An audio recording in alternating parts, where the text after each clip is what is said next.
Shalom, Bapak, Ibu, Saudara yang terkasih dalam Tuhan Yesus Kristus. Saya akan membacakan warta lisan GKI Gondomono Semarang, Minggu 26 September 2021. Demikian. Kebaktian Minggu. Kebaktian hari ini, Minggu 26 September 2021, dilaksanakan onsite di gereja pukul 7 dan pukul 9. Saudara dimohon untuk memastikan dalam kondisi sehat, diutamakan yang sudah menerima vaksin dan wajib memperhatikan serta menaati protokol kesehatan supaya kita dapat berbakti dengan aman dan nyaman. Bagi saudara yang oleh karena protokol kesehatan tidak bisa mengikuti kebaktian di gereja, maka saudara bisa mengikuti kebaktian online mulai pukul 7 melalui YouTube channel GKI Gondomono Semarang. 2. Katekisasi. Katekisasi baptis dewasa atau CD diadakan setiap hari Senin dan Rabu pukul 17 via Zoom meeting. Bagi saudara yang berumur minimal 14 tahun dan ingin baptis dewasa atau CD, dapat langsung mengikuti Zoom meeting tersebut. 3. Persekutuan doa jemaat. Persekutuan doa jemaat dilaksanakan pada hari Selasa 28 September 2021 pukul 19 via Zoom meeting. Saudara dimohon untuk mengikutinya. 4. Persekutuan keluarga. Persekutuan keluarga dilaksanakan pada hari Kamis 30 September 2021 pukul 19 via daring atau internet dengan channel YouTube GKI Gondomono Semarang. Saudara dimohon untuk mengikutinya. Mari saudara, kita siapkan hati dan pikiran kita untuk mengikuti kebaktian ini dengan bersaat teduh sejenak.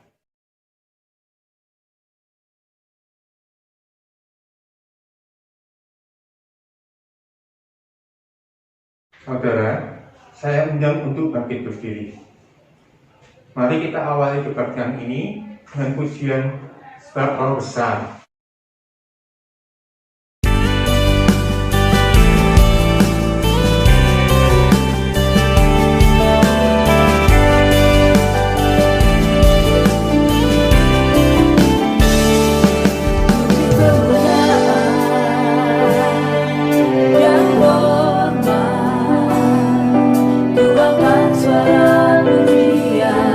Tuhan dengan namamu, ku beri kemuliaan.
Jemaat yang dikasih Tuhan, mari kita mengawali kebaktian minggu saat ini dengan sebuah pengakuan bahwa pertolongan kita berasal dari Allah yang menciptakan dan memelihara langit dan bumi.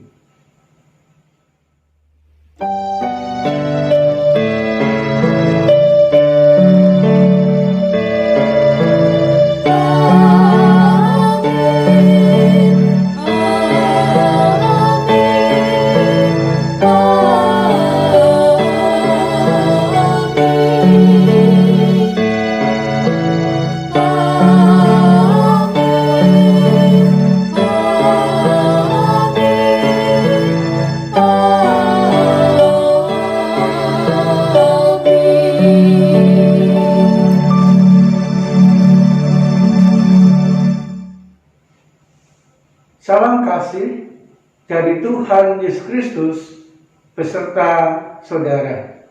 Dan beserta saudara juga. Saudara, mari kita mensyukuri kasih agung Kristus yang mengampuni dan menjadikan kita sahabat-sahabatnya melalui Yohanes 15 ayat 13-14 demikian.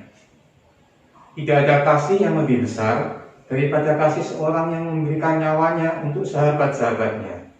Kamu adalah sahabatku, jikalau kamu berbuat apa yang kuperintahkan kepadamu.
Jemaat yang dikasihi Tuhan, mari kita berdoa untuk mengakui dosa-dosa kita di hadapan Tuhan. Kita berdoa, saudara.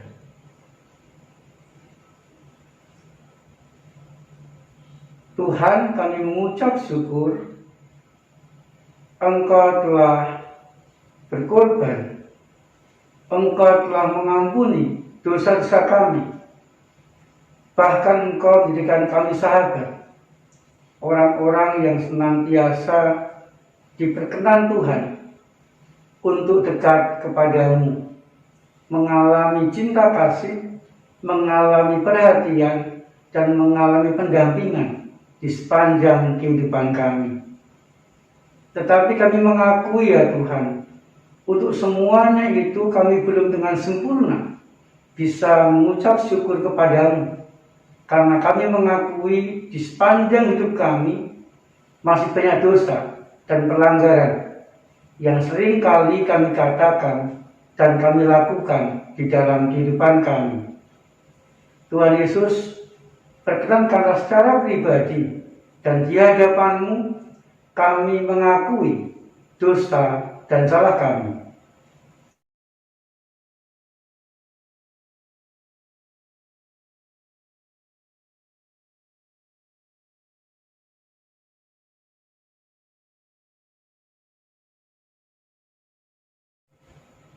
Tuhan Yesus, setelah Engkau mengampuni kami, biarlah kami juga senantiasa kembali mengalami cinta kasih, pendampingan, dan berkat-berkat-Mu, sehingga kehidupan kami lebih baik dari hari ke hari.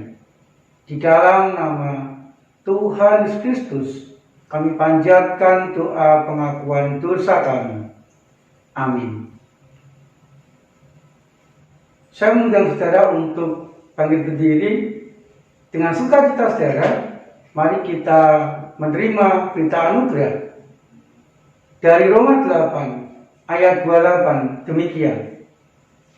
Kita tahu sekarang bahwa Allah turut bekerja dalam segala sesuatu untuk mendatangkan kebaikan bagi mereka yang mengasihi Dia, yaitu bagi mereka yang terpanggil sesuai dengan rencana Allah. Demikianlah berita anugerah dari Tuhan. Syukur kepada Allah.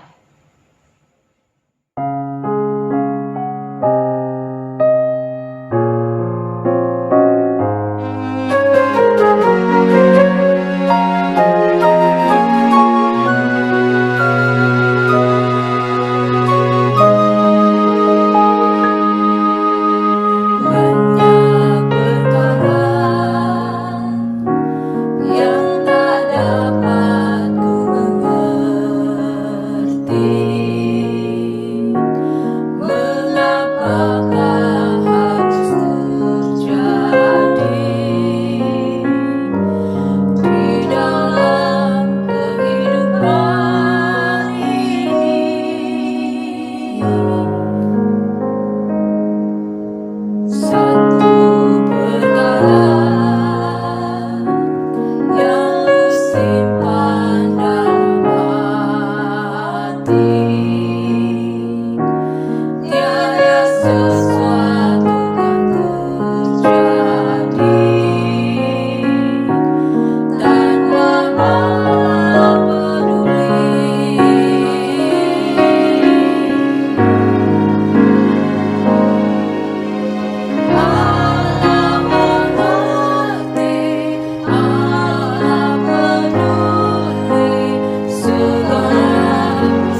Jemaat yang dikasihi Tuhan, sebelum kita membaca dan merenungkan firman Tuhan, mari kita kembali berdoa kepada Tuhan. Kita berdoa saudara. Kami mengucap syukur ya Tuhan, di dalam segala keadaan kehidupan kami, Engkau senantiasa mengerti, Engkau senantiasa peduli, dan Engkau pun juga tidak membiarkan kami bergumul dan menjalani hidup kami sendirian. Engkau senantiasa menolong, dekat, dan mendampingi kami, sehingga kami mampu menjalani kehidupan kami dengan baik. Biarlah kepedulian-Mu, kemengertian-Mu, dan kedekatan kami dengan-Mu membuat kami semakin merasakan cinta kasih-Mu di sepanjang hidup kami.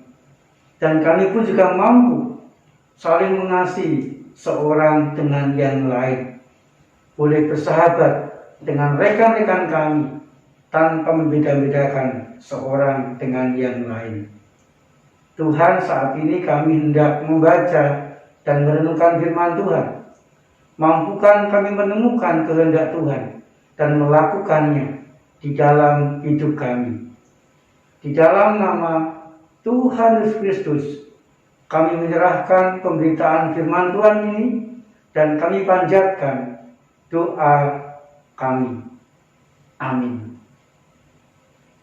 Jemaat yang dikasihi Tuhan, kita akan membaca dan merenungkan firman Tuhan dari Injil Markus pasal 9 ayat 38 sampai ayat 41. Demikian saudara.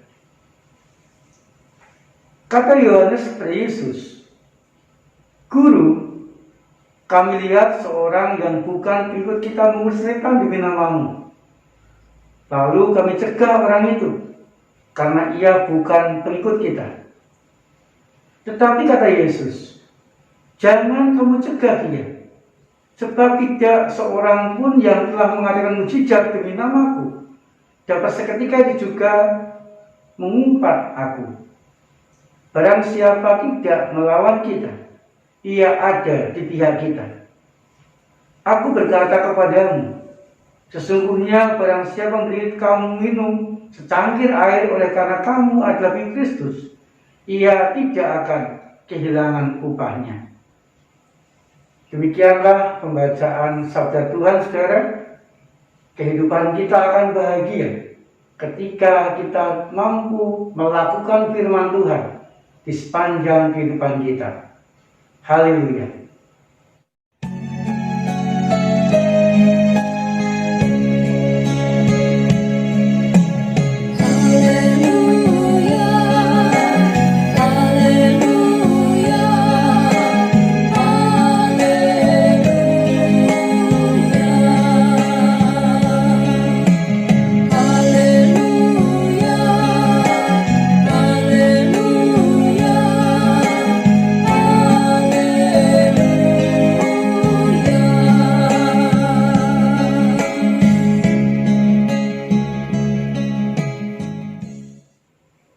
Jemaat yang dikasihi Tuhan, monopoli adalah usaha untuk menguasai sesuatu atau pembicaraan atau keadaan untuk mencari keuntungan pribadi.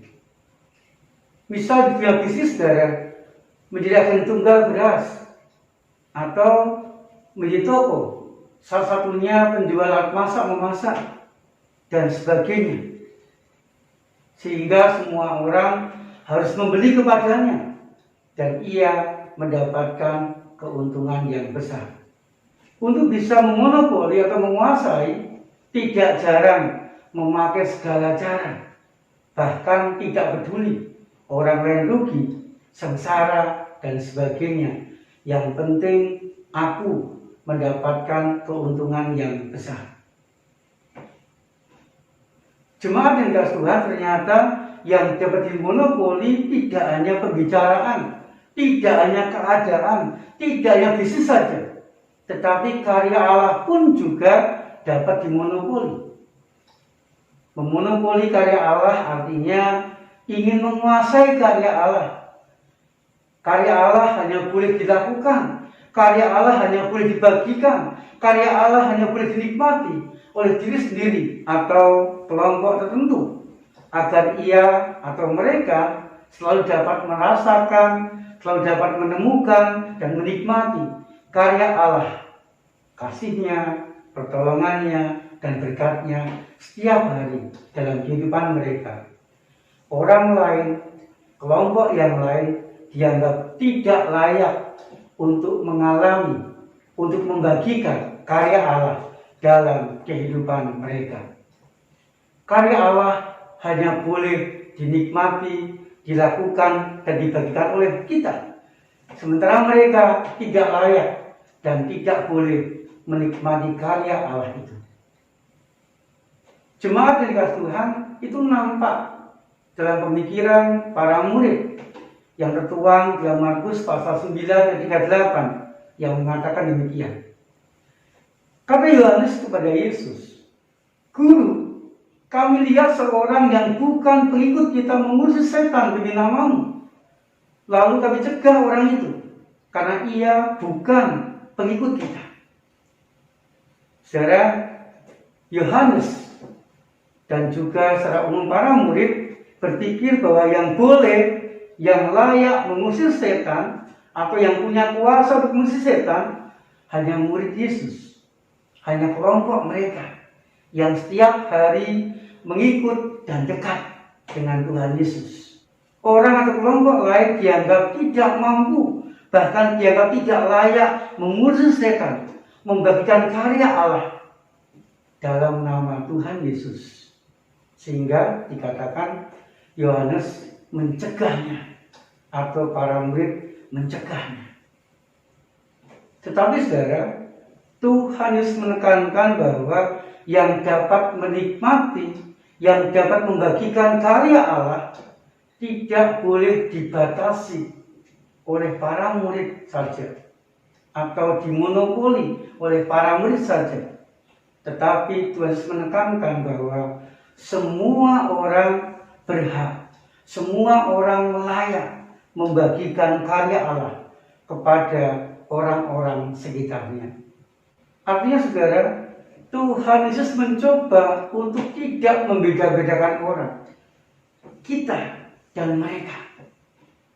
Tetapi Tuhan Yesus menekankan semua orang berhak mengalami, menikmati, bahkan berhak membagikan karya Allah kepada orang-orang sekitarnya melalui kehidupan mereka. Lalu saudara, agar mampu mewujudkan karya Allah, agar mampu membagikan karya Allah tanpa disertai monopoli, Tuhan Yesus menekankan dalam Markus 9 ayat 50 bagian B demikian. Hendaklah kamu selalu mempunyai garam dalam dirimu dan selalu hidup berdamai yang seorang dengan yang lain. Saudara, Tuhan Yesus mengajak para murid untuk menerapkan filosofi garam. Artinya, kehidupan para murid harus membawa dampak yang baik, lezat, nikmat dalam kehidupan orang-orang sekitarnya. Agar terasa nikmat dan lezat, garam harus yang pertama larut, artinya bercampur berbaur dengan yang lain. Tidak ada manfaatnya jika garam masih terlihat dan belum diaduk. Kemudian garam harus bercampur dengan rasa yang lain juga. Misalnya bercampur dengan rasa manisnya gula, bercampur dengan rasa pahitnya kopi, bercampur dengan pedasnya cabai, bercampur dengan tawarnya air tawar, bercampur dengan komposisi yang pas, sehingga membuahkan rasa yang nikmat dan lezat.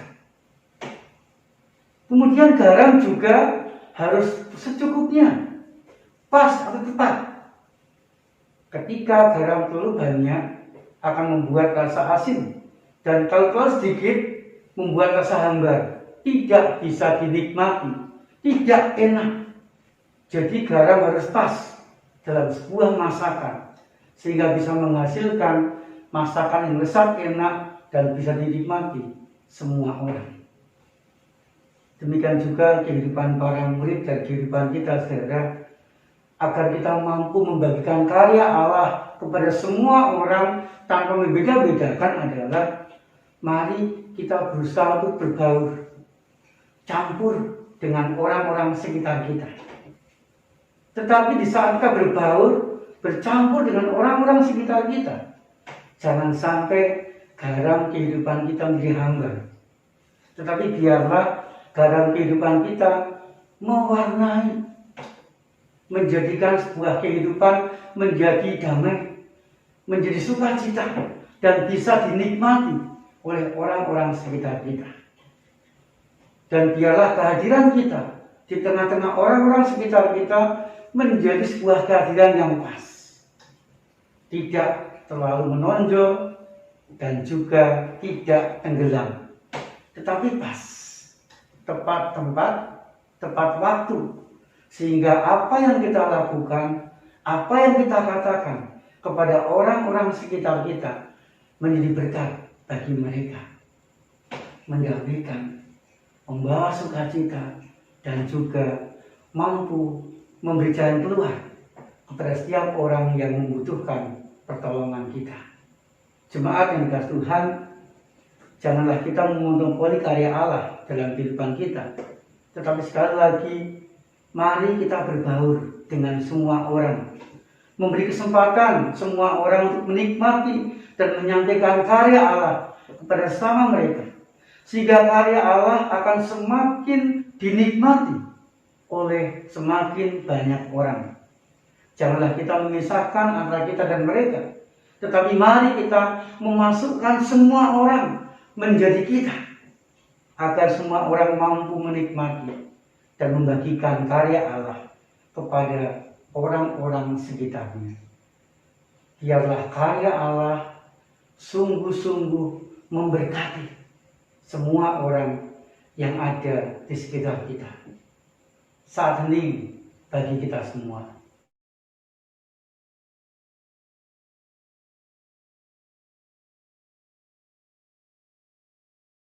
Amin. Saya mengundang saudara untuk bangkit berdiri. Bersama-sama, marilah kita mengikrarkan pengakuan iman rasuli yang demikian. Aku percaya kepada Allah, Bapa yang Maha Kuasa, Khalik langit dan bumi, dan kepada Yesus Kristus, Anaknya yang tunggal Tuhan kita, yang dikandung dari Roh Kudus, lahir dari anak darah Maria, yang menderita sengsara di bawah pemerintahan Pontius Pilatus, disalibkan, mati dan dikuburkan, turun ke dalam kerajaan maut.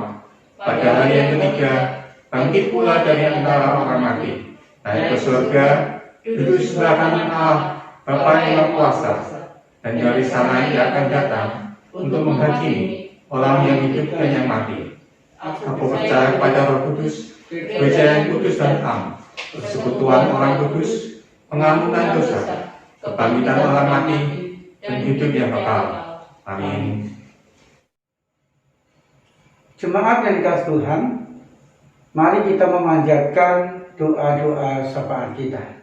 Kita berdoa, saudara. Tuhan Yesus, mampukan kami untuk melakukan firman Tuhan mewujudkan kehendak Tuhan di dalam kehidupan kami. Kami boleh bergaul dengan siapapun tanpa membeda-bedakan, mengasihi siapapun, dan mencoba menolong siapapun yang membutuhkan dalam kehidupan kami. Sehingga kami pun boleh akrab, boleh dekat dengan semua orang. Tuhan, saat ini kami mengucap syukur untuk keadaan kami yang semakin membaik. Kami rindu biarlah Tuhan terus berkarya, sehingga pandemi corona ini semakin menurun dan menurun. Dan kami pun semakin mengalami keadaan kehidupan yang lebih baik. Kami boleh bekerja, kami boleh sekolah dengan lebih bebas dari hari ke hari. Tuhan, saat ini kami pun juga berdoa bagi yang sakit. Biarlah Tuhan mendampingi, Tuhan menguatkan, Tuhan menyembuhkan mereka. Janganlah mereka berputus asa di tengah-tengah sakit penyakit yang mereka hadapi, yang mereka alami. Tetapi mereka boleh terus berharap pertolongan dan juga kesembuhan dari Tuhan. Kami juga berdoa bagi diri kami atau orang-orang sekitar kami yang bergumul, mengalami kesulitan, dan mengalami masalah dalam hidupnya. Biarlah Tuhan hadir di tengah-tengah pergumulan dan permasalahan mereka atau permasalahan kami, sehingga kehadiran-Mu itu boleh menguatkan, kehadiran-Mu boleh membimbing, menuntun, sehingga kami dan orang-orang sekitar kami yang bergumul dan punya masalah boleh menemukan jalan keluar yang terbaik dari Tuhan. Kami berdoa untuk gereja Tuhan. Biarlah melalui pelayanan yang dilakukan, baik secara online maupun onsite, boleh sungguh-sungguh dipakai Tuhan untuk mendampingi, untuk menguatkan jemaat dan masyarakat, sehingga kami semua tetap kuat, tetap bersemangat, dan tetap menikmati berkat dari Tuhan. Kami berdoa ya Tuhan untuk pemerintahan kami.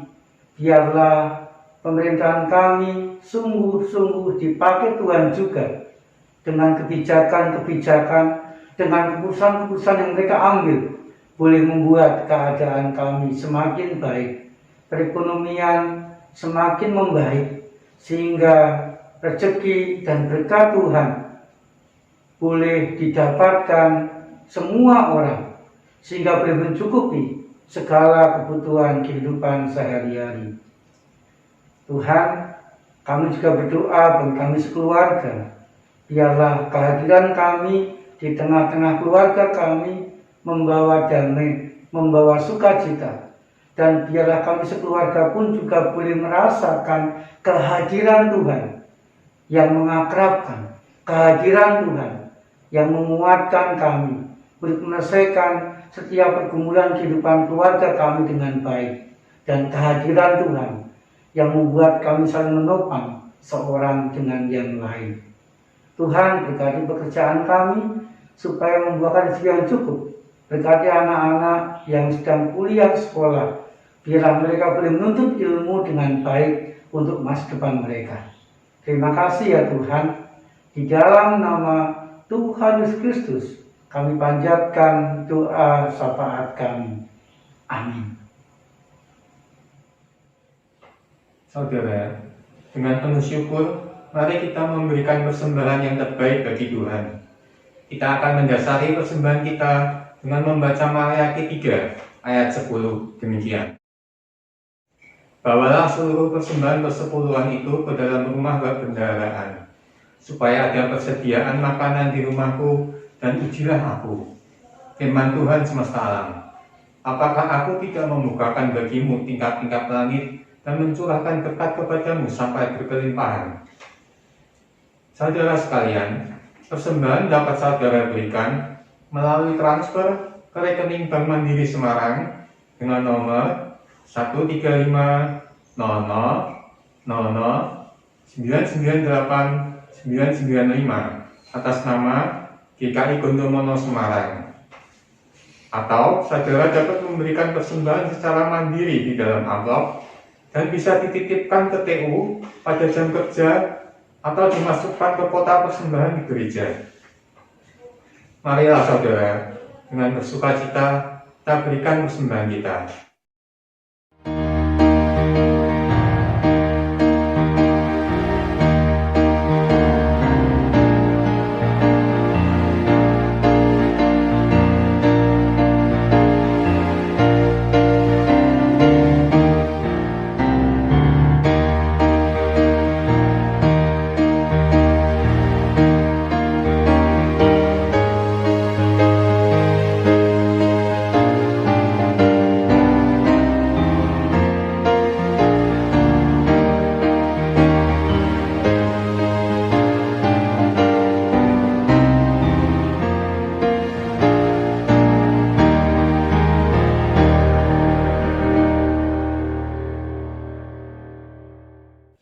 Jemaat dimohon untuk berdiri.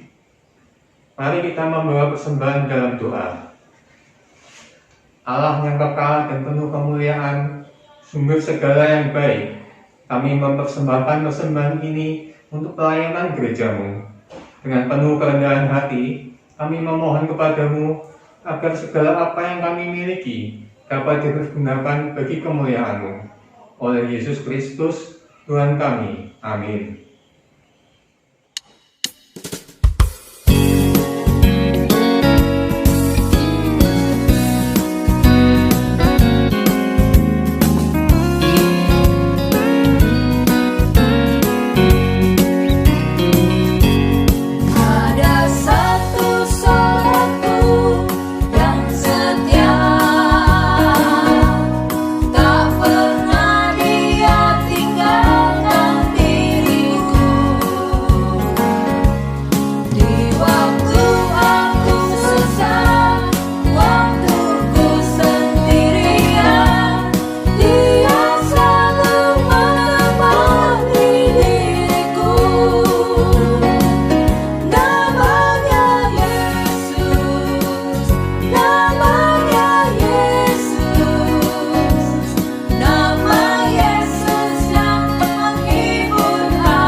Jemaat yang dikasihi Tuhan, mari kita saling menerima dan saling melayani agar kita mampu mengalami berkat dan mampu menjadi berkat seorang terhadap yang lain. Terimalah berkat dari Tuhan. Janganlah takut, sebab aku menyertai engkau. Janganlah bimbang, sebab aku ini Allahmu. Aku akan meneguhkan, bahkan akan menolong engkau. Aku akan memegang engkau dengan tangan kananku yang membawa kemenangan. Haleluya. Amin.